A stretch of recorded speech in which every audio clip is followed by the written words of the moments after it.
Live mula sa CLTV 36 Studio. CLTV 36 News. May Pabeng, Pampanga, magandang gabi, Central Luzon. Ako si Jody Dizon Mercado at oras na para sa mga may init na balitang Central Luzon ngayong Huwebes, October 16.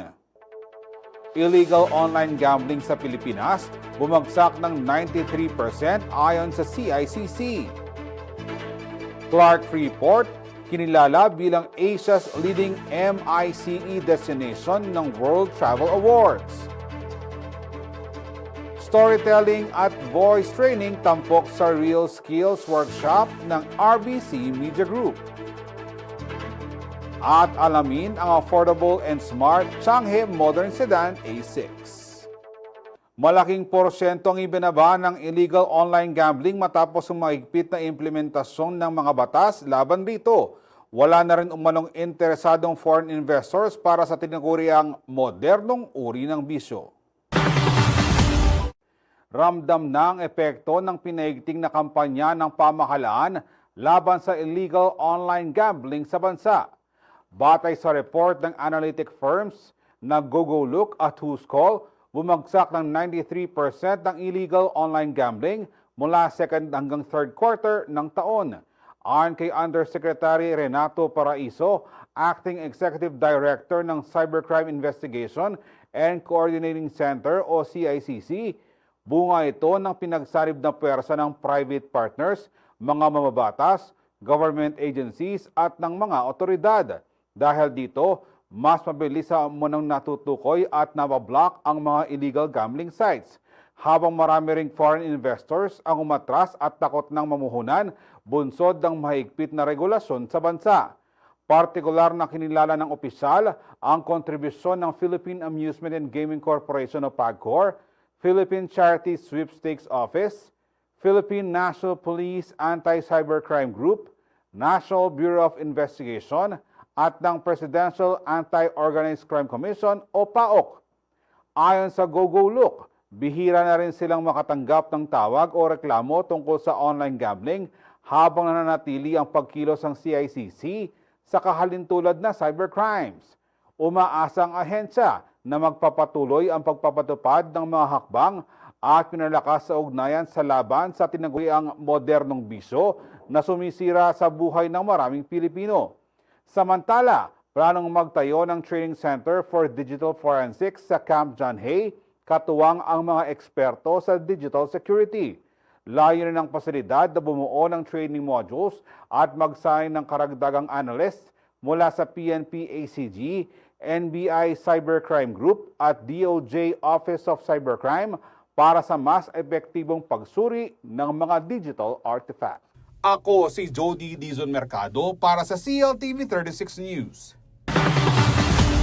Gumugulong na ang panawagang amyendahan ng Rice Tarification Law at ang pagbabalik sa dating kapangyarihan ng National Food Authority. Babalangkas sa mga reforma ang mga mamabatas kasama ng pribadong sektor para matiyak ang paglago ng agrikultura sa bansa. Isusulong ng Senate Committee on Agriculture, Food and Agrarian Reform ang pag-amyenda sa Rice Tarification Law o RTL kasabay ng panawagang ibalik ang kapangyarihan ng National Food Authority o NFA para kontrolin ang presyo at protektahan ang mga magsasaka. Ayon kay Committee Chair Senator Francis Kiko Pangilinan, nakakaalarma ang pagbagsak ng farm gate prices ng palay sa 8 pesos kada kilo, habang tuloy-tuloy ang pagpasok ng imported rice sa merkado. Imbes na makatulong, tila may nakitang negatibong epekto raw ang batas sa sektor ng agrikultura sa bansa. Nabanggit din ng senador ang mga ulat sa di umano'y posibleng manipulasyon sa presyuhan, irregularidad sa mga bodega at mahinang kapasidad ng NFA na protektahan ang kapakanan ng mga producers at consumers. Nauna na rin daw ipinanukala ni Agriculture Secretary Francisco Chu Laurel na rebisahin ang RTL upang mabigyan ng gobyerno na isaayos ang mga programa, palaguin ng extension services at ipatupad ang modernisasyon ng NFA. Dagdag pa rito ang pagsegunda ng ehekutibo at lehislatura na isulong ang pag-amyenda ng nasabing batas. Nakipag-ugnay na raw si Pangilinan kay Pangulong Ferdinand Marcos Jr., House of Representatives Agriculture Committee Chair Representative Mark Enverga at Agrarian Reform Committee Chair Representative Lea Bulut-Bigtang para sa koordinasyon ng mga panukalang reforma. Nagresulta raw ito sa paglabas ng Executive Order sa PBBM. Una rito ang pagtatalaga ng floor price sa pagbili ng palay ng gobyerno sa ilalim ng Sagip Saka Act. At ikalawa ang direktang pagbili ng mga ahensyang may kinalaman sa pagkain sa mga lokal na magsasaka at mangisda at iba pang organisasyon. Sa pamamagitan ng pagtutulungan ng gobyerno, pribadong sektor at maging ng mga farm workers, makakagawa raw ng mga reforma upang mapalakas ang hinaharap ng agrikultura, pagtatanim at ang pamumuhay ng bawat Pilipino. Nagkaroon ng liberalisasyon sa pag-aangkat ng bigas alinsunod sa RTL o Republic Act 11203 sa pamamagitan ng pagpapalit at paghihigpit sa dami ng pumapasok na bigas tungo sa implementasyon ng taripa at paglikha ng Rice Competitiveness Enhancement Fund upang suportahan ng mga magsasaka sa pamamagitan ng mechanization, binhi, pautang at pagsasanay. Subalit nakakaapekto raw ito sa pagbaba ng presyo ng palay at paghina ng NFA regulatory functions na dahilan ng panawagang amyendahan ng batas. Umatras na sa pakikipagtulungan sa investigasyon ng Independent Commission for Infrastructure o ICC ang kontrobersyal na mag-asawang contractor na sina Curly at Sara Diskaya, kaugnay ng umano'y anomalya sa mga flood control projects sa bansa. Kinumpirma ito ni ICI Executive Director Brian Keith Hosaka. Aniya, nagbago ang desisyon ng dalawa matapos silang malaman na hindi sila automatic na magiging state witness kahit makipag-cooperate sa investigasyon.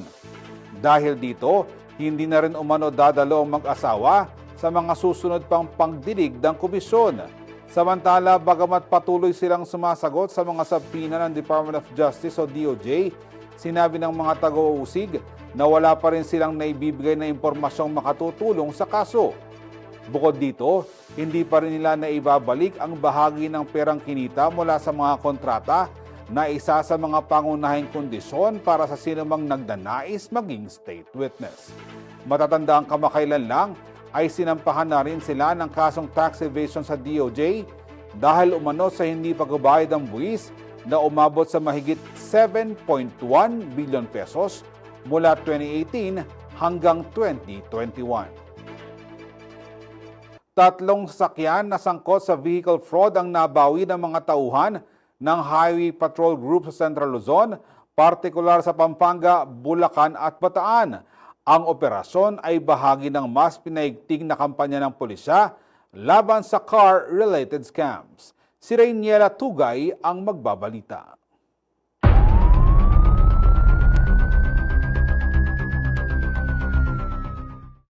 Nabawi ng Highway Patrol Group ng Philippine National Police ang tatlong sasakyan na sangkot sa magkakaibang kaso ng vehicle fraud sa Pampanga, Bulacan at Bataan. Sa Pampanga, kusang isinuko ni alias Jose ang isang Toyota Vios sa RHPU 3 headquarters sa Camp Olivas matapos siyang harapin ng tunay na may-ari na si alias Junar. Lumabas sa investigasyon na isinangla umano ni Jose ang sasakyan nang walang permiso sa may-ari. Mahaharap ang suspect sa mga kasong paglabag sa Republic Act No. 10883 o Anti-Carnapping Act at estapa sa ilalim ng Revised Penal Code. Sa Santa Maria, Bulacan, nasa batang isang Yamaha NMAX matapos magpakita ni alias Randy ng pekeng Certificate of Registration sa isang motor vehicle clearance caravan. Natuklasan ng mga otoridad na hindi tugma ang chassis at engine number ng motorsiklo na nakasaad sa dokumento, dahilan upang kumpiskahin at isailalim to sa investigasyon. Samantala sa Bataan, isang Ford Ranger ang narecover sa kabaan ng National Highway sa Bagak. Isinuko ito ni alias Efren matapos ipaalam sa kanya na ang sasakyan ay opisyal na irerepossess ng Win Garage dahil sa hindi nabayarang utang na konektado sa talon kasa o financing fraud scheme. Ayon kay Acting Director Police Colonel Hansel Marantan, patunay ang tatlong magkakasunod na operasyon ng seryosong kampanya ng HPG laban sa mga sangkot sa rent-tangay, sanla at talon-kasa modus. Pinaaalalahanan din nila ang publiko na maging maingat sa pagbili o pagpapautang ng sasakyan at siguraduhing legal ang dokumento ng bawat sasakyan para makaiwas sa car fraud. Kasama si Raymond Tasoy, Rainiela Tugay, CLTV 36 News.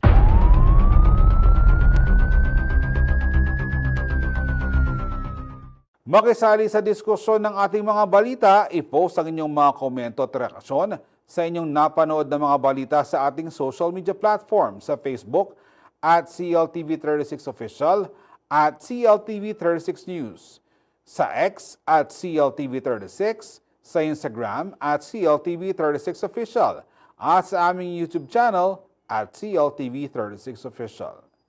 Manatiling nakatutok para sa iba pang mga balita ngayong araw.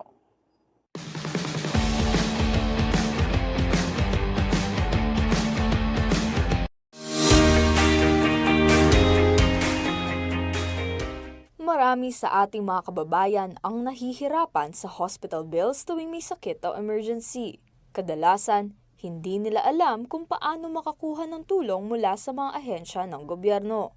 Bunsod nito, nanawagan si Senator Bam Aquino sa Department of Health o DOH na palakasin ng PhilHealth coverage sa mga ospital at magpatupad ng malinaw na information campaign para sa programang Zero Balance Billing o ZBB. Sa pagdinig ng Committee on Finance tungkol sa budget ng DOH, sinabi ni Aquino kay Health Secretary Teodoro Herbosa na agad i-publish ang komprehensibong listahan ng mga ospital na may ZBB at gumawa ng mga panuntunang madaling maintindihan ng publiko para ma-access nila ang programa. Layunin ng mababatas na maibsan ang pasanin ng mga ordinaryong Pinoy pagdating sa kalusugan. Kutob ko po hindi to alam ng taong bayan. I don't think they know that this is available to them already. So my first suggestion, sana po mamaya i-publish nyo na po. May mga communications group naman ho kayo. Ano yung ospital na may zero balance billing, paano maka-avail ng zero balance billing? No? Unang-una yung gusto ho natin, mga kababayan natin, may mga hospital na mapupuntahan na wala silang babayaran. I think that's really the first. Dagdag pa ni Aquino, hindi makatarungan para sa mga pasyente ang kasalukuyang sistema, kung saan marami sa kanila ang napipilitang pumila sa opisina ng mga mambabatas para humingi ng tulong. So unang-una, palipat-lipat po yung pasyente, kawawa po talaga. Pangalawa, yung kawawa rin po ay pipila talaga sa mga opisina po namin. And if there's a mother fund that we can draw upon to support our countrymen, puponduhan ho namin yan, lalakihan pa po namin yan. But it shouldn't be healthcare will only be received kung merong kakilala. Yun ho yung ayaw po namin. Ayaw ko na makakakuha ka lang ng healthcare dahil may kakilala ka. Dapat dahil Pilipino ka, makakakuha ka ng tulong. Iminungkahi rin niya na dapat malinaw na ipaalam ng ospital sa pasyente ang mga opsyon bago lumaki ang kanilang bayarin. Kapag inadmit po sila, dapat klaro rin po dun sa ospital, ma'am, kung gusto niyo po ng libre, ito po yung mga patakaran. Because ang nangyayari, yung bill comes later at nagkakagulatan.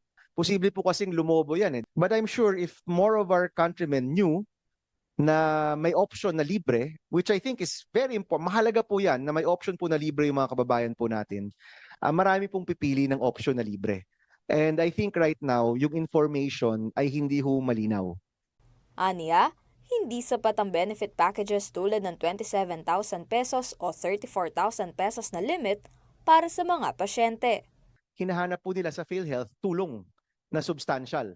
No? Hindi lang po 27,000 or 34,000, pero sana a certainty na may porsyento ng bill ko na kayang kargahin ng PhilHealth. Whether I'm in a private room in a government hospital or I'm in a private hospital, yung assurance. Para higit na mapabuti ang access at resource management, iminungkahi ni Aquino sa DOH na gumawa ng isang real-time online tracker na magpapakita ng bed availability para sa ZBB sa mga ospital na pinapatakbo ng gobyerno at LGU.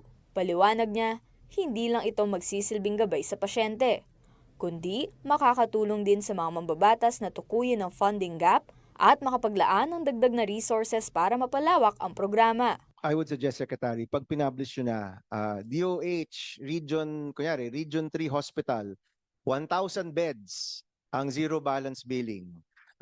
Kunyari, private hospital, 50 beds ang zero balance billing. Para alam ng tao, tapos may tracker pa kayo. Nakikita ninyo online, nakikita nyo kung napupuno ba yung mga shared accommodation o hindi, para alam rin tao saan siya pupunta. And then tayo rin, dahil na-monitor po nyo na laging puno, pupondohan natin para dumami yung beds. Suportado naman ni Secretary Herbosa ang mga rekomendasyon ni Aquino at kinumpirma na naaayon ito sa layunin ng DOH na palakasin ang access sa universal healthcare. Arlene Salonga, CLTV 36 News.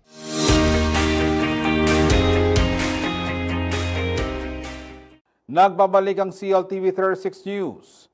Isa na namang karangalan ang nakamit ng bansa matapos tanghaling Asia's leading meetings and conference destination, ang Clark Freeport Zone, sa 32nd World Travel Awards.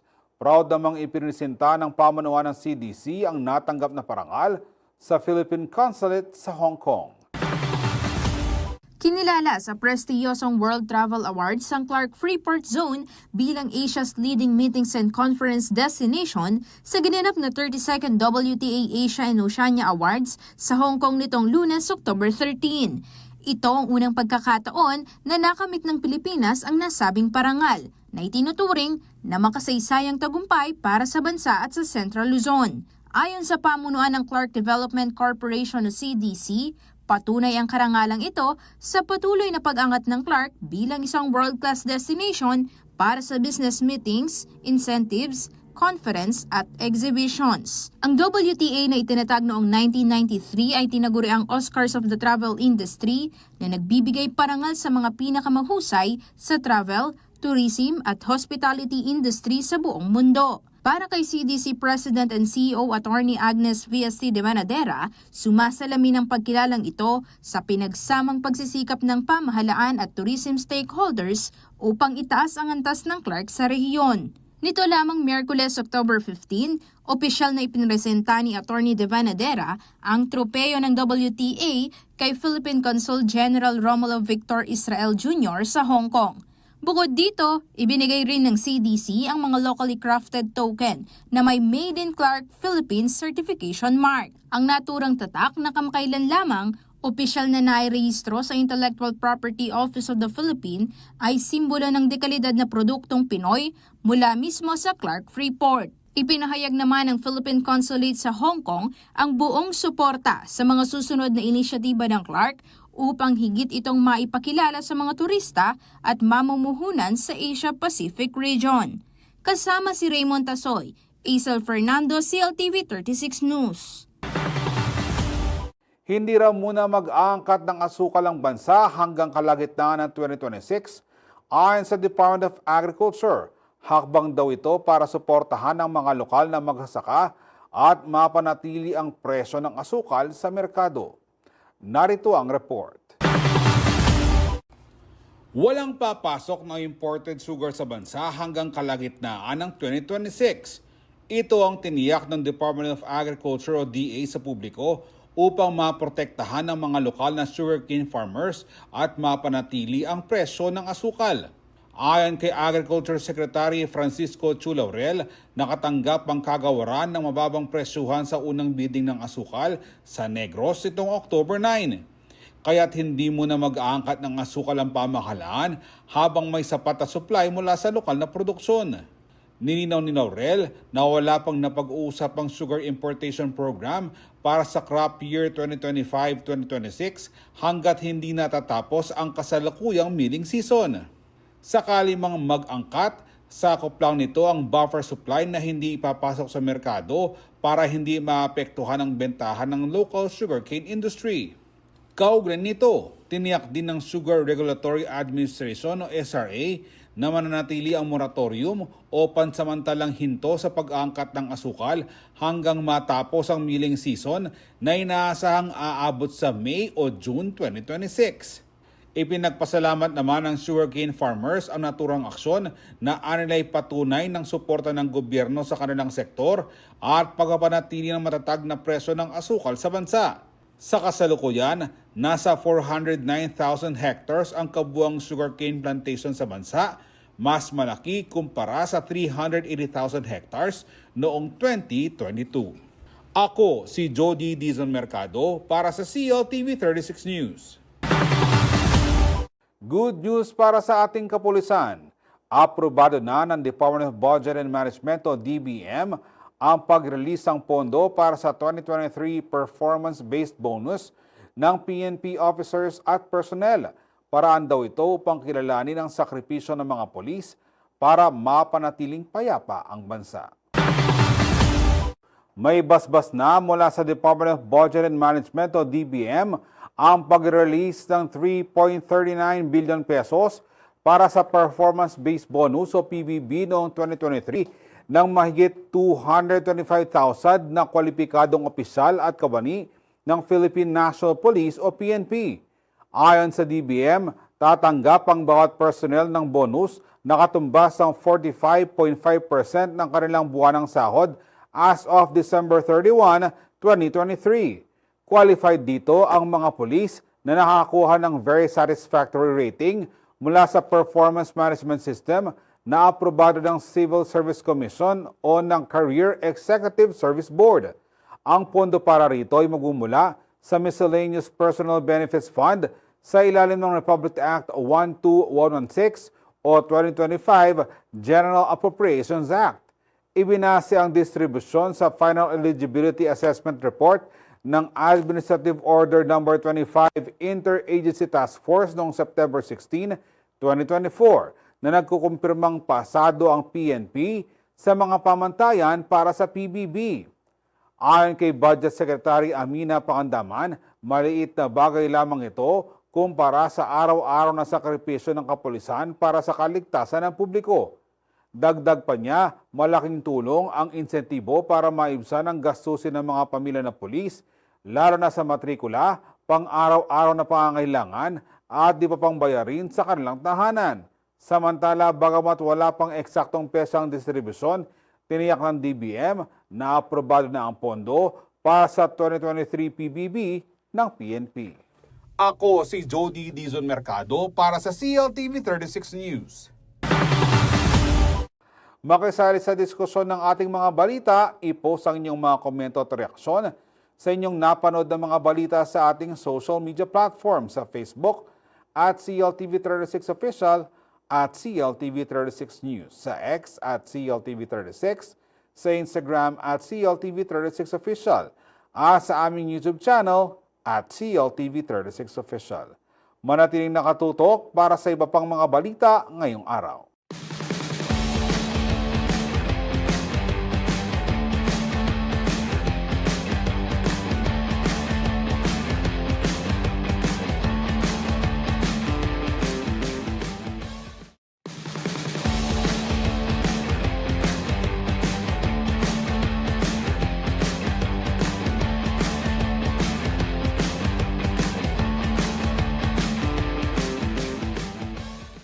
Nagbabalik ang CLTV 36 News.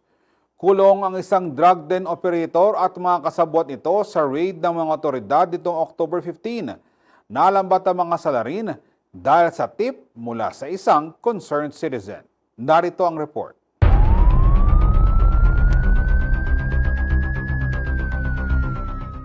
Nasa kote ang isang drug den operator at apat nitong kasamahan sa raid ng Philippine Drug Enforcement Agency o PDEA sa San Jose del Monte City, Bulacan itong Miyerkules, October 15. Pasado alas 4 ng hapon nang isagawang operasyon sa isang makeshift drug den sa Barangay Muzon South. Nahuli ang pangunahing suspect na kinilalang si alias Jai, 43 taong gulang, na operator umano ng naturang lugar.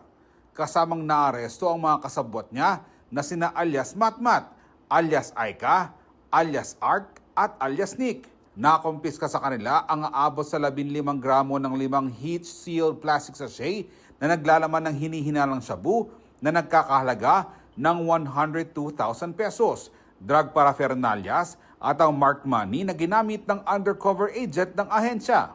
Natuntun daw ang mga drug personality bunsod ng nakuhang tip mula sa isang concerned citizen na naninirahan sa naturang barangay. Mahaharap ang mga salarin sa mga kaso na may kinalaman sa paglabag sa RA 9165 o Comprehensive Dangerous Drugs Act of 2002. Ako si Jody Dizon Mercado para sa CLTV 36 News.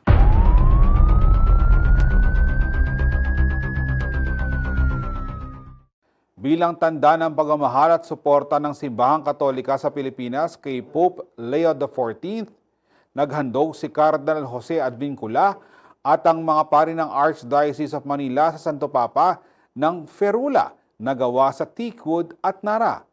Ang obra ay nilikha ng Kapampangan Ecclesiastical Sculptor at anak ng Betty Squagua na si Willie Layug.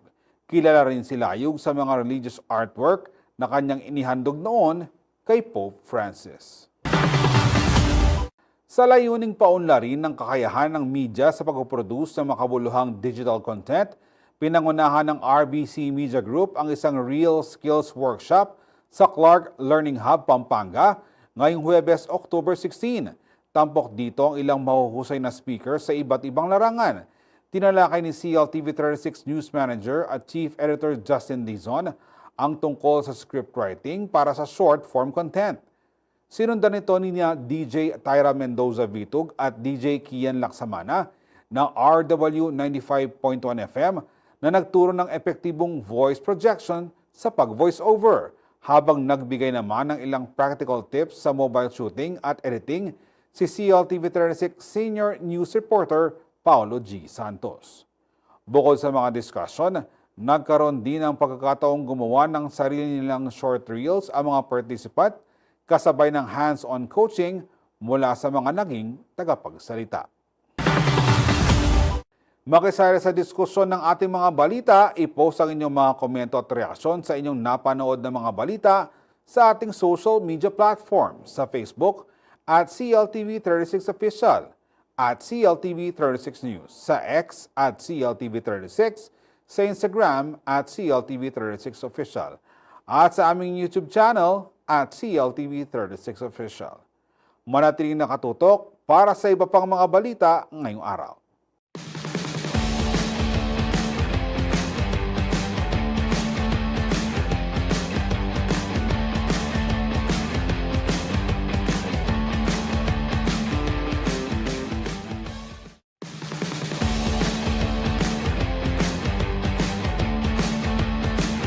Nagbabalik ang CLTV 36 News. Kung hanap mo ay stylish pero hindi masakit sa bulsa, i-check mo na ang Shanghai Modern Sedan A6. Saktong-sakto ito para sa mga bagets on the go o pamilya na gusto ng modernong sasakyan na maaasahan sa daily drive. May tech features na, tipid pa sa gas. Alamin ng iba pang features ng Shanghai Modern Sedan A6 sa report na ito.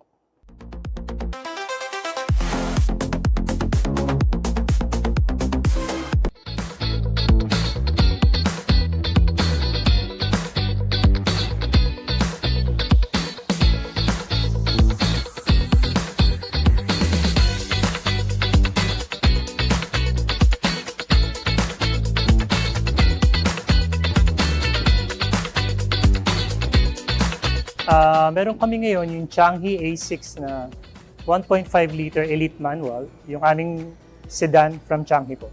Yeah, kung naghahanap po kayo ng full-size sedan na offers all power, tapos good-looking na sasakyan, pwede po itong ating Changi A6. Since it's a sedan, 5-seater po siya. Ang engine po natin is 1.5 liters and manual transmission, tapos all power na po yung sasakyan. Malaki yung trunk space, and also maganda po yung niya sa loob, mga features po niya. So digital cluster, touchscreen monitor, tapos yung seats po natin is fabric pero meron po siyang orange trimmings. Tapos power steering na rin po siya, malamig yung aircon, tapos push start button po yung sasakyan. Whether gagamitin mo for daily use or let's say weekend car, so wala po siya, basta maganda po yung sasakyan. Yeah, right now, naka-promo po yung ating unit. It's 30K all-in down payment. Plus on top of that, meron siyang free 6 months amortization.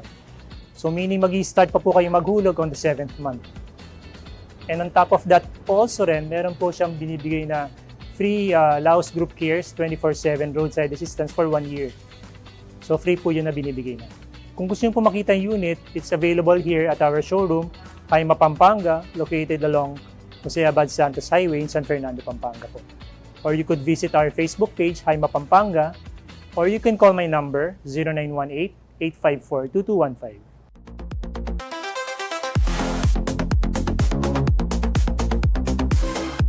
Kinilala ang husay ng mga Pinoy filmmakers at mga artista sa prestihiyosong 48th Gawad Urian Awards nitong October 11. Tampok sa gabi ng parangal ang mga pelikulang nagpakita ng husay sa sining, tapang at mga kwentong sumasalamin sa karanasan at pagkatao ng Pilipino. Alamin kung sino-sino ang mga nagwagi sa Entertainment News ni Arlene Salonga.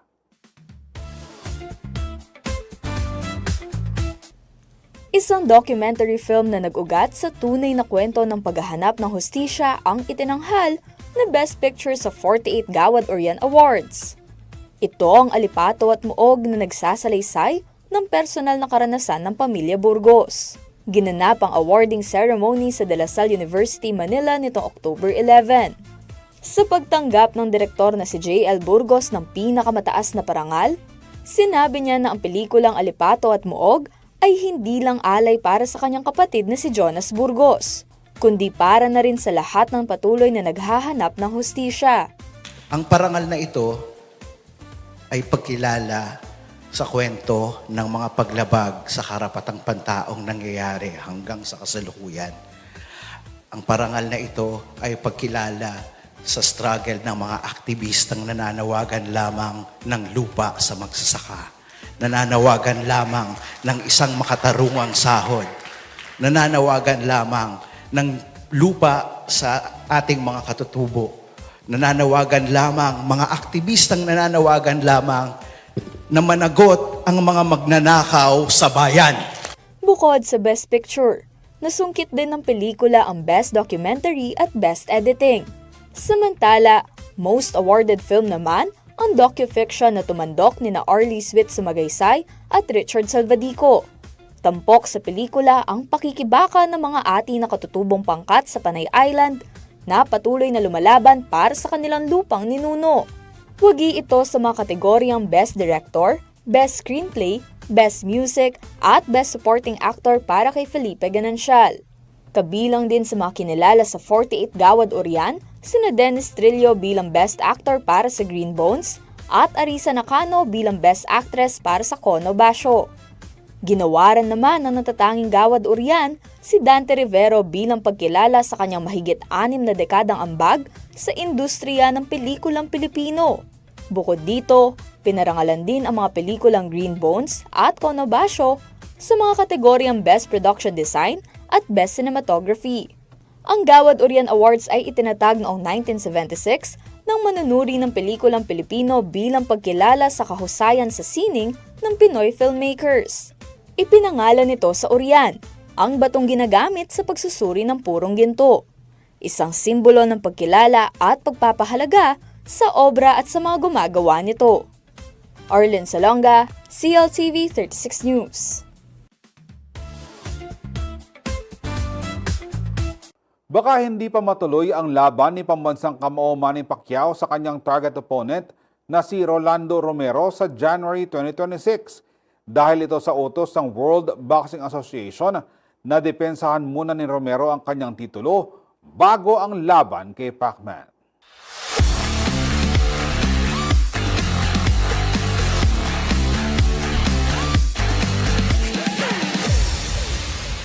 Posibleng maantala ang inaabangang pagbabalik sa ring ni Pinoy boxing legend at dating 8th Division World Champion Manny Pacquiao sa January 2026. Ipinag-utos kasi ng World Boxing Association o WBA kay reigning welterweight champion Roland Romero na depensahan muna ang kanyang titulo laban sa mandatory challenger na si Shakram Giyasov ng Uzbekistan.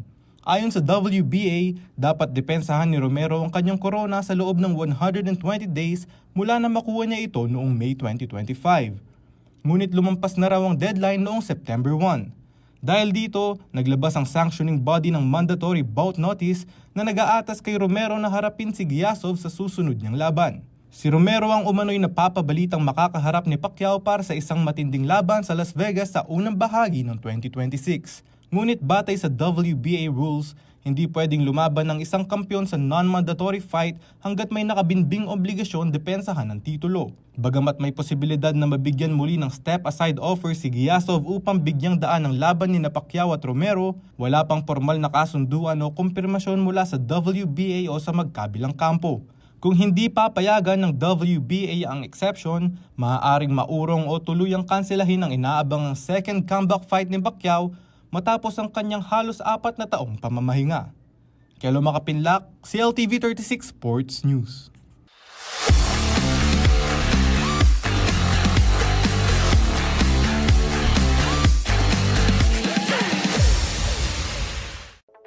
At sa mga balitang nakalap ng CLTV 36 News, para sa karagdagang detalye, maaari niyong i-follow ang aming social media pages sa Facebook at CLTV36 Official at CLTV36 News, sa X at CLTV36, sa Instagram at CLTV36 Official. Kung nais mong balikan ang mga programa ng CLTV36, pwede niyong bisitahin ang aming YouTube channel na at CLTV36 Official at ang aming website na www.cltv36.tv. I-promote ang inyong negosyo para mas marami kang maabot sa TV at social media sa pamamagitan ng pagkikipag-partner sa CLTV36. Magpa-advertise na at i-feature ang inyong produkto o serbisyo sa aming news at public affairs programs. Para sa inquiries, mag-message sa aming official Facebook page na CLTV36 o tumawag at mag-text sa 0930-381-9332 at 0918-854-2357. Mapapanood din ang mga programa ng CLTV36 nationwide via Signal Channel 105 at sa ating 39 na cable partners. 70 days na lamang po at Pasko na. Kasama ang buong pwersa ng CLTV36 News and Current Affairs, ako po si Jody Dizon Mercado. Maraming salamat po.